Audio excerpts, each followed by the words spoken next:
out into the dark, cutting out a different path, led by a beating heart. What's up YouTube, Evan from Epic Duel Time here doing a commentary on another duel video for you guys.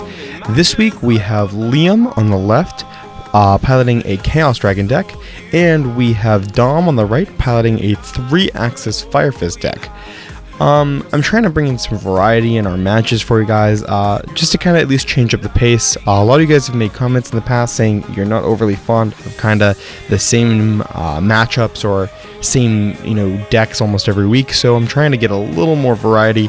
Or when I do have same videos, like I have a few matches of like mermails and stuff, I'm trying to at least break them up to give you guys at least a variety from week to week, as well as trying to stick with the weekly duel video. So the players are going to roll off, and we're going to have a first turn player.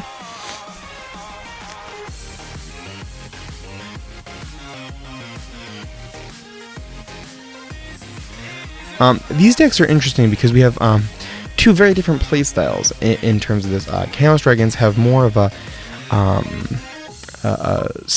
lead into establishing their board, setting up, whether it's setting the lights and the darks, and then we have Fire Fist, which try to keep an early board presence, versus Chaos Dragons, which end up with a late board presence.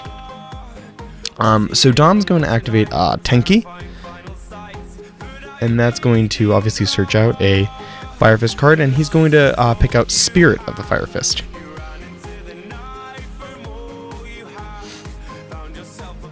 I'm not overly familiar with all the 3-axis cards. I mostly have run the 4-axis build, so I'm not too familiar.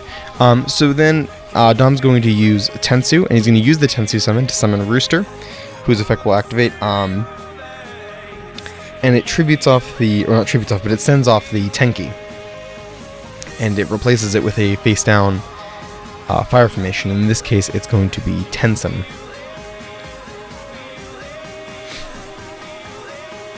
And then a regular normal summon of Spirit, and that'll get Horse Prince.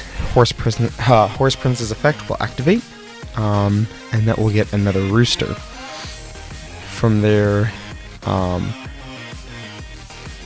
bear is searched, and then Rooster, a new fire formation is set, and it is another Tenki. So that'll be for a later turn, obviously, because Tenki's already been activated this turn. So a very, very early board presence for Dom, but not a lot of that is good for interruptions. Nothing to really stop potential plays, mostly just to defend the monsters on the board, providing that they don't get destroyed themselves. So, Charge of the Light Brigade is played for Liam's first turn. It mills Lila, an MST, and a Dark Flare, and he searches Lila. Then he's going to drop the Lila for Solar Recharge, and then a Dad and Forbidden Lance are milled. Pretty decent mills except for that Dad, 2 lights, 2 darks. Then another Solar Recharge.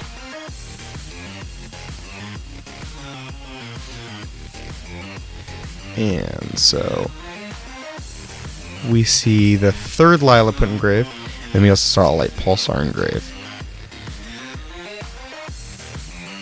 And Dom just wants to verify how Light Pulsar can come out of the graveyard, which, for those who don't know, is by pitching a Light and Dark from the hand to the graveyard to summon it back, as well as being able to use the other effect when he's in the hand to banish Light and Dark from the graveyard to summon him from the hand.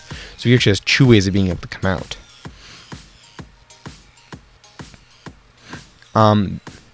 Chaos Dragons can be kind of explosive when they get to their draw cards and their mill cards pretty early like this. For Liam, he's in decent luck because he hasn't even used up a normal summon yet. However, that does prove to be a bit of a problem because he won't have been able to summon any of those Lilas, and sometimes that can help in the early game. Sometimes it doesn't, it's not as necessary. In this, I don't think he really wants to be leaving floating monsters hanging out. So it kind of is a double-edged sword in that aspect. You want to be able to establish a board presence and grind through your opponent's back row, but he knows what those back row are. If it were me, maybe I would do something about that Tensen, maybe I wouldn't. In this position, I don't think it's going to matter so much. I think he knows it. So, a Light and a Dark are banished for Light Pulsar.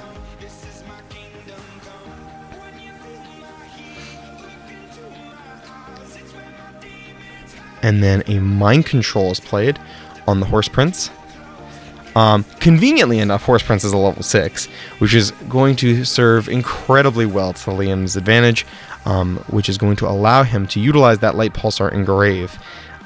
This is a great play. It's kind of an older play for any Chaos Dragon players who remember having to do this. This was a little more possible when Future Fusion was available, but it's still, as you'll see here, still very possible. So, Insector Exabeetle is summoned. Exabeetle was used more in Chaos Dragons than it was in Insectors. It being a rank 6 was a little tricky. Rank 6 decks never really got all the steam that they could have. They really only ever happened with Hieratics. But in this case, we're going to see a 6. And an interesting bit is that the Light Pulsar gets equipped instantly, and then Exabeetle targets the 2 targets, one on your field, one on theirs, and sends them to the graveyard. And when Light Pulsar is sent to the graveyard, it activates. And it doesn't miss timing in this because on resolution, both targets went to the graveyard. So that's the last link in the chain resolution. So they'll activate on a new, Light Pulsar will activate on a new chain, getting back the Dark Flare Dragon. Just for anybody who wanted to know how that's structured. The interesting thing, obviously, is that now an open rank 6 is available for an Xyz change. So, another Light Pulsar Dragon is summoned. And at this point, one from the grave and then one from the hand. At this point, Dom kind of scoops, realizing there's no real way he's going to be able to get out of that. You don't see a lot of OTKs with Chaos Dragons. That's why I said they can be explosive. This format will be really interesting for them. I do feel that. However, I think if Dom had more defensive back row, as a Fire Fist player usually ends up with, I think you might have seen something a little different. But generally, more defensive back row could have prevented a lot of what you just saw. But in this case, I think that it's a combination of drawing poorly in terms of defensive back row, and then drawing incredibly well for Liam. So a bit of a slant there. So turn 1 of this duel, we're going to see a Leopard played. It's going to use its effect to set and then flip up the Tenki, and then Spirit is searched.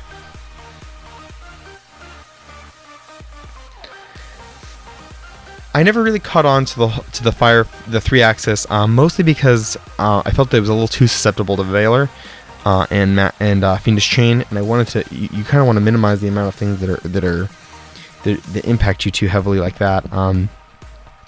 But it is a really cool build, and I do like it. But Dom ends his turn with 2 set. Liam sets a monster, sets a back row to end his turn. So this is a significantly slower opening on both ends of the field. They're much more conservative playing. Whether or not they're drawing side cards is irrelevant. They're much more conservative. So a bear is summoned, tries to use the Tenki to pop, and an effect failure will negate his effect. Liam wants to protect that monster. It's very likely of what it is. It's probably either a Raikou or a Night Assailant. So an attack is made, and it's Night Assailant. And that'll destroy the bear. The reason I say it's Night Assailant, and not just Raikou, is because Liam's running the Tour Guides. And Tour Guide being at 3 this format does allow us to be more open to the idea of running it again, as well as the Night Assailant acting as the extra target. So Liam will set a monster and ending his turn. What we're looking at is the card-for-card exchange that Fire Fists are so good at. Dom can win this, can win a grind game. Fire Fists are much better at grinding than Chaos Dragons are. So then a Spirit is played and targets the Leopard as its target, and a DD Crow is chained, banishing the Leopard. So again, we're seeing conservative, responsive, and interactive plays on Liam's board. A set card would have ended Dom's turn, but at MST in the end phase destroys that newly set debunk. Then a Card Trooper is played on Liam's board for his turn. Card Trooper obviously being a very, very important card to the Chaos Dragon win condition. Strangely enough, you'd think Dom responds with Imperial Iron Wall. However, one of the things that I kind of noted was that I don't really know why he'd respond with it. Maybe to keep him from doing something. I'm really unsure. I don't know. I don't think if you banish Necro Garden this turn that it works for the next turn. I don't think that's how that works. So I don't know. Might have just been just a little too responsive, a little too skittish for the activation.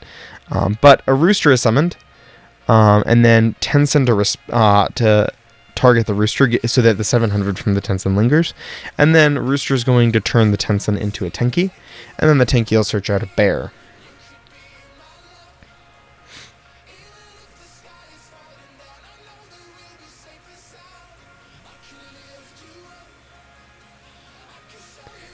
Next, Rekindling is activated, and Rekindling will get the Fire Fist Spirit, and then a Synchro between the Spirit and the Rooster will get Horse Prince, and the Horse Prince will summon the Rooster.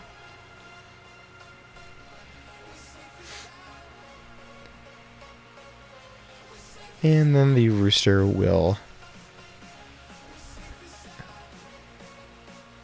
And then a new Fire Fist monster will be searched.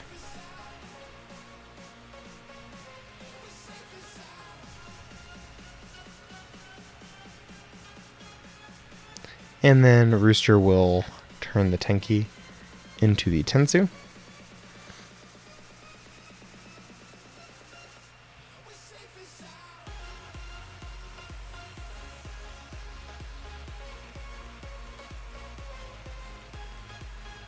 And then the secondary normal summon for a bear. Bear will pop the Tensu, and that'll pop the face down monster. I have no idea what it is to be searching. Oh, it's Eclipse Wyvern. But it actually can't activate its effect at all because you cannot banish under Imperial Iron Wall. I edited this video like 3 weeks ago, and I'm doing the commentary on it tonight. So attacks are declared. Rooster attacking over Horse Prince, and then a direct will come in from the bear. A really strong lasting board on Dom's side. Unless Liam can get rid of that Imperial Iron Wall, he's going to have a really hard time developing any plays and being able to push forward in this game. And with the amount of life points he's at, he doesn't really have much time. He's potentially got like one monster set away from losing, providing that Dom can't get a fire formation on the board, and if he does, it's going to really hurt. The problem in this matchup is that both decks can side something that the other has a harder time with. In Liam's case, he can have access to cards that he can use Eradicator with, providing that he has to be able to draw that Eradicator. However, the Chaos Dragon deck does have access to some pretty nasty draw power and thinning, providing that he doesn't mill it, which can be kind of a dangerous game to play. That being said, his access to larger beat monsters is pretty consistent. So a Tour Guide is summoned. The effect will activate and resolve summoning a Tour Guide. Remember that the Night Assailant has already been destroyed.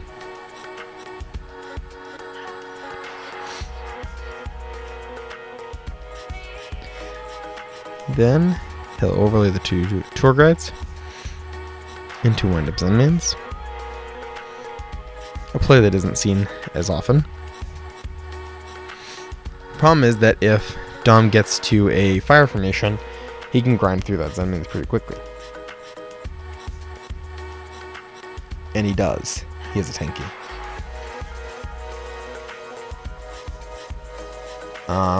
Essentially right here, all he really has to do is get to Tiger King and negate that Zenmains effect.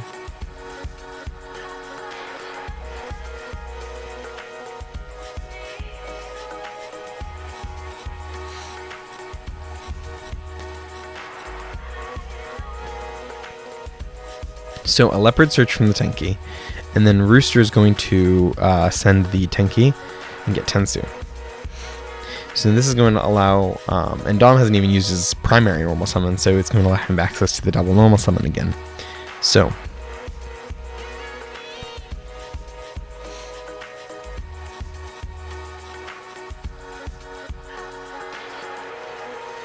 Leopard is summoned.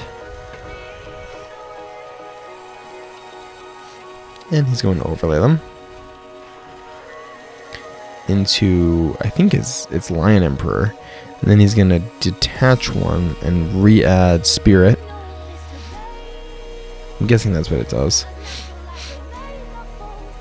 And then Gorilla is summoned.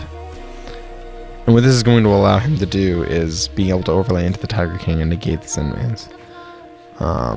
But Liam thinks he has a solution. He then summons Flying Sea.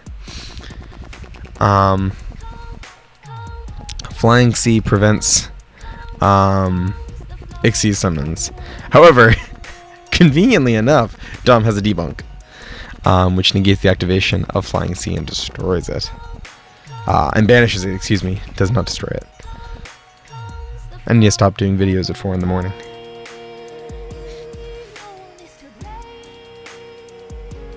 So that'll bring us to game 3 in this match.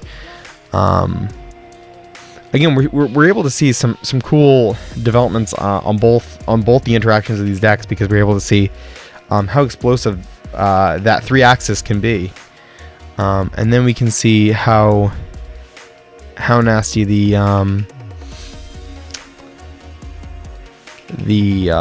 Chaos Dragon can be.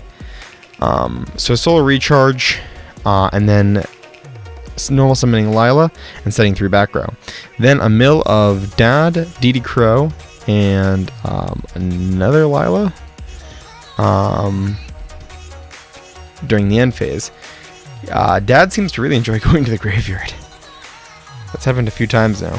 So, Dom's going to start off with Tensu, using a secondary normal summon to summon Leopard. Leopard's effect is going to activate, and that'll let him get a fire formation.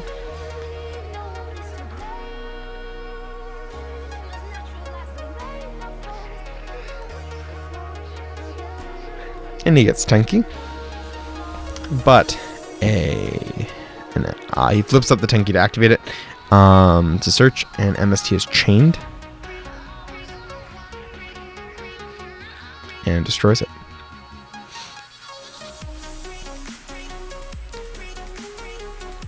The problem right here is that if Dom doesn't have a follow-up, that Lila's going to hurt. It looks like he does. He's got a Dragon, and Dragon's going to declare an attack. Remember that Dragon is currently now at 1900, but a damage step Forbidden Lance is going to solve that problem. And that'll deal 700 to Dom. Setting 2 back row and ending. Now for Liam's turn. It's tricky because you want to be able to swing in and push more damage, but you also want to be able to rid yourself of some of that back row and figure out what's going on. Liam has a really strong graveyard presence. If you see, the Red Eyes Darkness Metal is already milled, which means that if he goes into Light Pulsar, his opponent's not going to, without having a comfortable solution of how to get rid of it, his opponent's not going to want to get rid of it. So Liam's in a really good spot, honestly. He's dug through quite a few cards. He's got 2 lights and 2 banishable darks. Desperately, if he needed to, he could banish the Red Eyes, but it's a strong Chaos Graveyard. And Dom's lost his field presence. So now a Dark Flare is going to be summoned.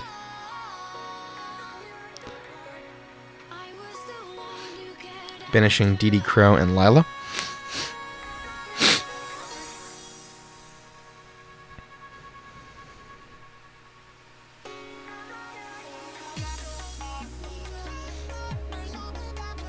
And Dom's thinking but whether or not he wants to allow the summon.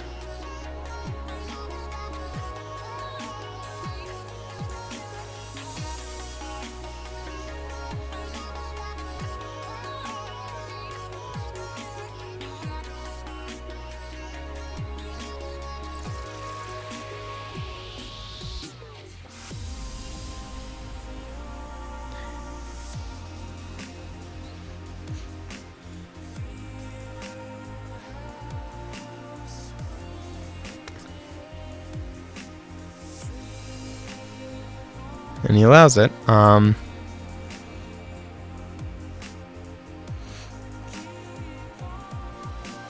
now he's facing down a really large combined threat. So Lila's going to declare a direct attack, and a Fiendish Chain is going to respond to hold the Lila in place. Lila is definitely the more dangerous of the two. If he'd done it to the Dark Flare, Lila could have easily just popped that Fiendish Chain. But a chained Forbidden Lance to the Fiendish Chain is going to keep Lila's attack continuing. And then the Dark Flare's attack will be compulsed. And on the main phase 2, Lila's going to use her effect to pop the Tensu. And he will mill.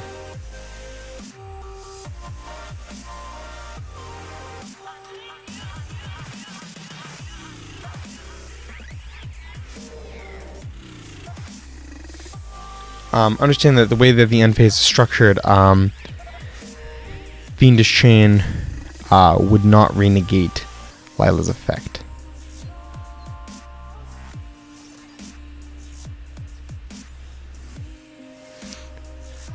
Then a Light and a Dark are banished for Dark Flare Dragon again, since it had been compulsed on the last time it was summoned.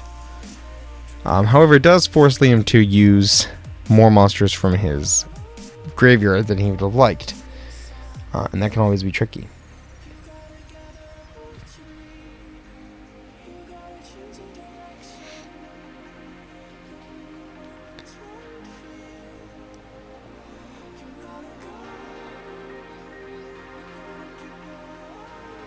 Then a Light Pulsar Dragon summon, banishing the Dark Armed and the Raiko, leaving only the Red Eyes Darkness Metal. Now, a direct attack on the Rooster is declared with Light Pulsar Dragon, bringing Dom's total down to 54, and then a direct attack will bring him down to 3,000. These two monsters together have incredible synergy together.